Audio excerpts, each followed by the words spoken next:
நெல்லை தொகுதியின் அதிமுக வேட்பாளர் சிம்லா முத்துச்சோழன் மாற்றப்பட்டுள்ளார். அவருக்கு பதிலாக ஜான்சி ராணியை புதிய வேட்பாளராக அதிமுக பொதுச் செயலாளர் எடப்பாடி பழனிசாமி அறிவித்துள்ளார். திசையன்விளை பகுதியைச் சேர்ந்த ஜான்சி ராணி நெல்லை தொகுதியின் புதிய வேட்பாளராக அறிவிக்கப்பட்டுள்ளார்.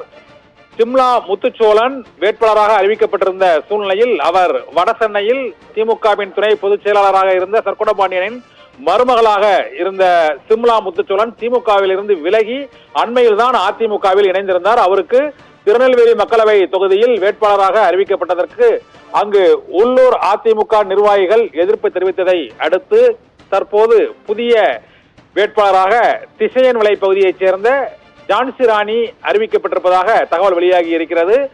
அதிமுக பொதுச் செயலாளர் எடப்பாடி பழனிசாமி திருநெல்வேலி தொகுதியின் அதிமுக வேட்பாளர் சிம்லா முத்துச்சோழனை மாற்றுவதாக அறிவித்திருக்கிறார்.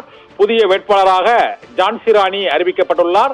திசையன்விளையில் கட்சி நிர்வாகியாக இருந்த ஜான்சி ராணியை நெல்லை எம்பி தொகுதி வேட்பாளராக அதிமுகவின் பொதுச் செயலாளர் எடப்பாடி பழனிசாமி அறிவித்துள்ளார்.